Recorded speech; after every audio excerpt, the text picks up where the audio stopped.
Boston and Lakers brought to you by your Toyota dealers who make it easy. I'm Allie Clifton alongside Mike Bresnahan. James Worthy, he has made it back. The man of all the duties. Back in the saddle. Yes, sir. How's everybody? You've had a busy day.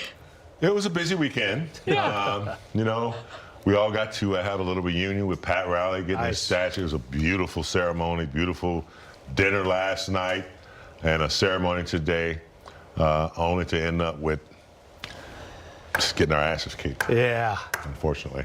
Yeah. Tough one, James. No doubt about it. I mean, the Lakers, the offense was never in sync, Allie.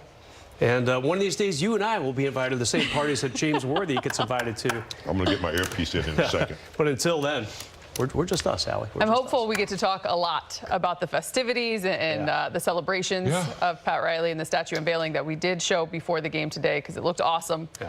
Obviously wonderful. I think we'd much better talk about all that than we do. We had a Boston massacre back in 1985, and it's just like a repeat of it. Yeah, it was tough, James, because, I mean, there's a couple things you can point to. The Lakers, only 18 assists as a team.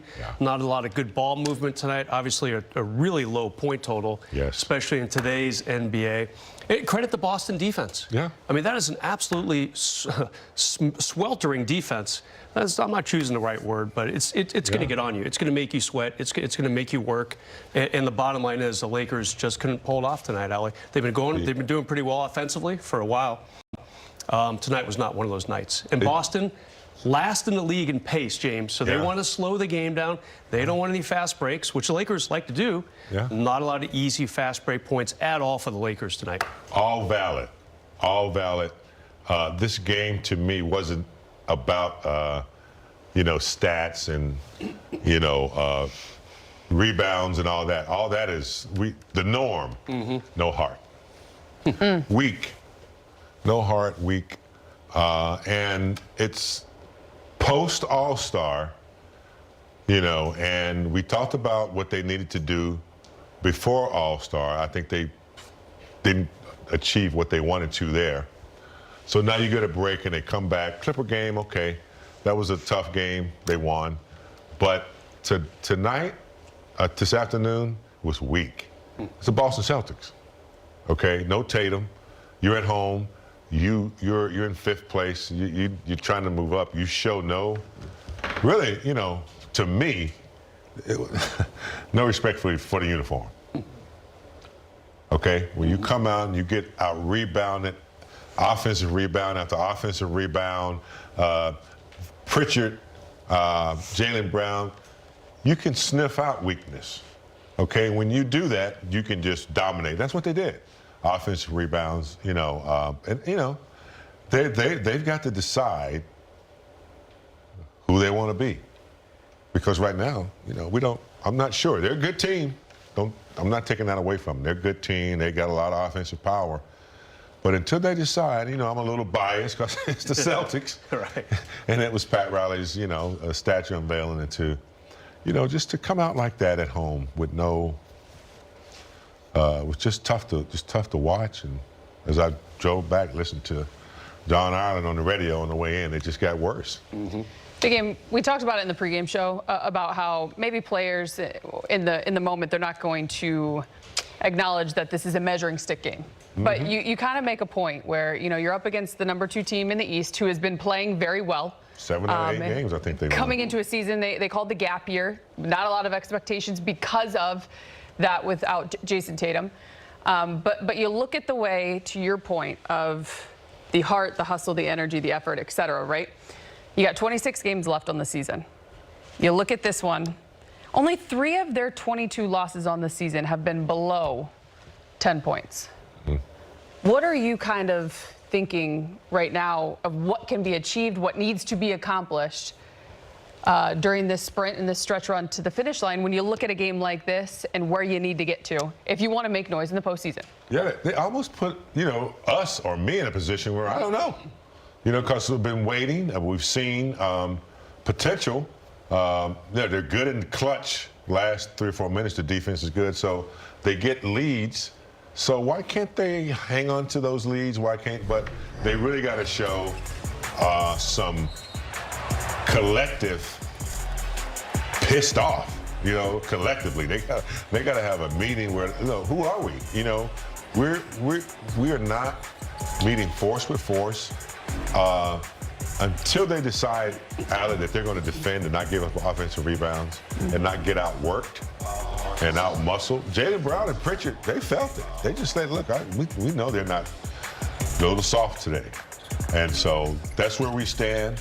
If they don't decide to turn around, and if Rui and Ayton and these guys don't decide that they are going to be enforcers and change the narrative, then this is what we're going to get, unfortunately. When you look at the Celtics, though, a lot of contributions. You mentioned Jaylen Brown. You mentioned Peyton Pritchard. Obviously, Jaylen Brown coming off his 6th career triple-double the other night against the Warriors. He had 32, 8, and 7 tonight. Peyton Pritchard, he's been better off the bench this season. He is in his sweet spot than he has been as a starter. He puts up a 30 ball himself, 4 boards, 8 assists, 6 of 9 from deep. But to your point, the mentality was just different. Yeah. And who's the, I'm sorry, not Vujicic, but the other center, Nato?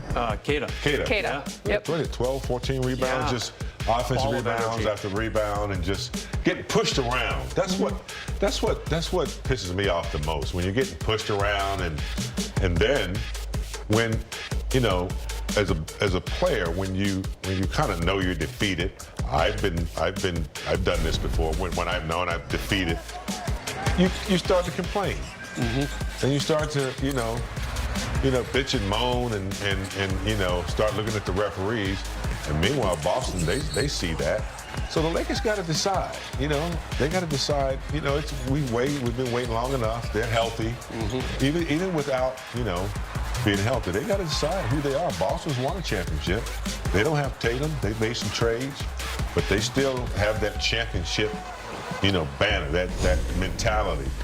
Regardless of who's stepping up. And so they stepped up and just pushed, you know, and taunted and did whatever they wanted to do to the Lakers. So they got to decide. The Lakers got caught. They got caught in that spot where threes not falling, shots not falling, Boston's just pushing you around. Now you're going to start complaining, which really, you know, takes you away from what you're supposed to be doing. And so it wasn't pretty at all, not from the beginning. So, and this is a home game on a Sunday, on a big event. I don't know if they understand the history. Not these guys. I don't know if they get it.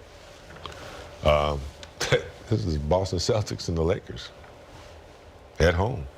Yeah. They got to figure it out. Not only for Boston, they got to figure it out for the next few games, the next schedule coming up, because everybody else is watching. And if they're getting the same, you know, the same answers that I think I have, they're going to be saying, yeah, we can do it too. So yeah, they've gotten themselves. And I hate to be so critical, but this is who they are right now. We don't know. Yeah, James. I mean, Pat Riley said before the game in his speech before his trophy presentation, which turned out to be the best hour plus of the afternoon, that's for sure. He said, hey, when it comes time to kick some ass, you do it. And now we're still about a week away from March. So this is not that time. You know, this is not mid-April or late May or even June, obviously, James. You had plenty of experience in the playoff months. But yeah, the Lakers are not playing well at home. They're now 16-11 at home. That's not a real strong record. Allie, like you alluded to, when they lose big. And when they win, it's exciting, it's fun. They have some nice W's in the season. They're in a much better spot than I thought they would be in at this point in the season, especially with all the injuries. But when they lose, it's just not been real competitive. So, you know, you need to tighten that up for sure.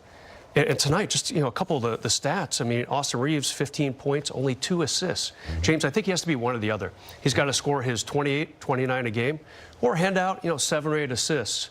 He couldn't hit on either of those categories tonight. And 2 starters, DeAndre Ayton, Marcus Smart, 4 points combined. Yeah. They played 47 minutes on the court together. Couldn't hit threes. Yeah, you know. yeah. Marcus Smart 0 for 7, DeAndre Ayton 2 for 6. So just some really tough numbers there. And James, you're right. It just wasn't there tonight, was it? And it's disappointing for you as a guy who, in this studio, a few years back, bashed a Celtics piñata that still goes down as the best moment in this studio's history. Had a nice cigar, you know. Yeah, you've had good cigars, yeah. Had to see Cedric Maxwell down to the arena before I left. we're going to kick y'all's ass. And they did. So. Yeah. It really runs deep. We're going to Yeah, dive real down deep. to Crypto.com Arena. Time to hear from Coach JJ Redick, brought to you by your Toyota dealers. JJ, what do you think was the